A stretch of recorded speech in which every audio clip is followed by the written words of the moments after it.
On peut parler de loyer dès qu'il existe un contrat de bail entre un bailleur et un locataire, c'est-à-dire la mise à disposition d'un bien meuble ou immeuble pendant un temps déterminé contre le versement d'une rémunération qu'on appelle loyer, ou plus simplement moyennant le versement d'un loyer. Ici, on se concentre sur l'impayé de loyer immobilier uniquement. Il existe différents types de bail, commercial, professionnel, habitation meublée ou non meublée, loi de 89 ou autre. La nature du bail va dépendre du bien mis en location et la loi applicable va varier selon le type de bail. Quand on parle de loyer impayé, on vise directement l'absence de paiement du loyer, mais cela peut également s'étendre aux charges afférentes au loyer.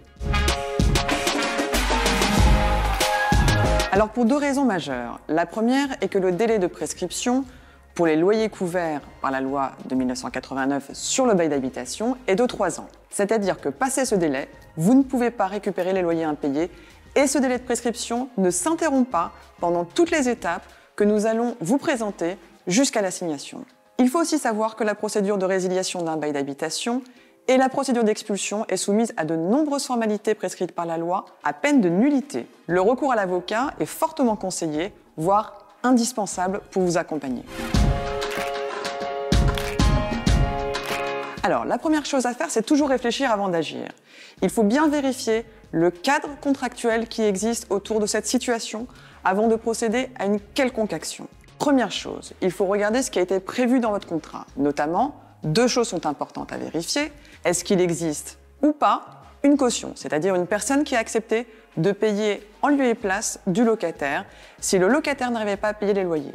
Est-ce qu'il y a dans le contrat une clause résolutoire? Pourquoi? Parce que ces deux vérifications préalables vont avoir un impact direct sur la manière dont vous allez gérer la suite de cette situation problématique. S'il existe une caution et que celle-ci a été valablement contractée, alors vous pourrez augmenter vos chances de recouvrer votre dette et de demander le paiement également auprès de la caution si celle-ci s'avère solvable. S'il existe une clause résolutoire, il sera nécessaire d'actionner celle-ci avant toute démarche préalable à l'expulsion. S'il n'y a pas de clause résolutoire dans le contrat, il sera nécessaire de demander la résiliation du bail à un juge.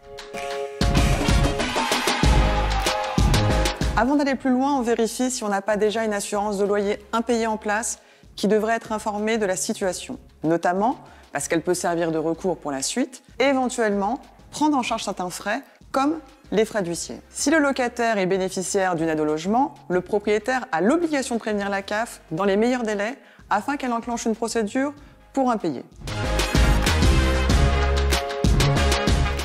Le mieux, c'est de contacter le locataire pour comprendre la raison du retard de paiement. Si le locataire ne réagit pas ou manifeste son intention de ne pas payer, alors il faut agir le plus rapidement possible.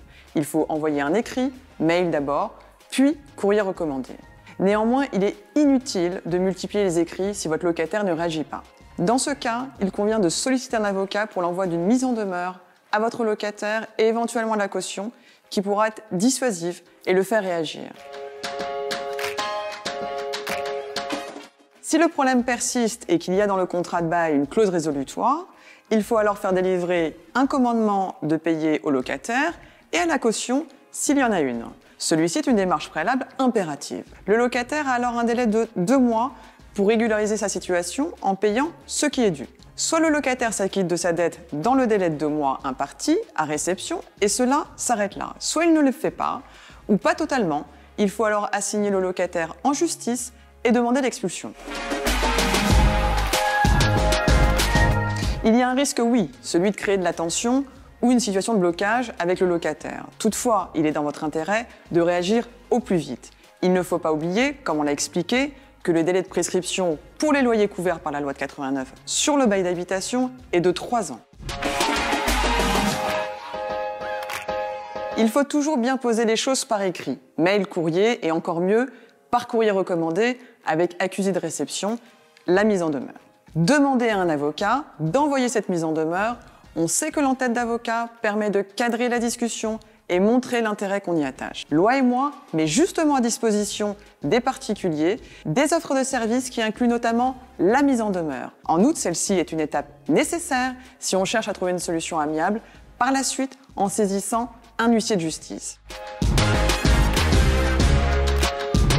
Je dirais conseil numéro 1, bien collecter les documents, contrat de bail, caution, échange d'écrit avec le locataire avant de commencer. Conseil numéro 2, Vous ne pouvez pas forcer votre locataire à quitter les lieux sans avoir au préalable obtenu une décision de justice. Cela peut être long, alors ne tardez pas. On ne connaît pas encore l'étendue des conséquences économiques de la crise sanitaire que nous avons vécue en 2020 et 2021. Toutefois, il est fort probable que le nombre de personnes en difficulté de faire face à leurs charges augmente considérablement. L'absence de paiement des loyers peut avoir un impact sur le bailleur qui lui-même peut avoir souscrit un emprunt pour financer l'acquisition du bien mis en location. Il faut donc réagir le plus tôt possible.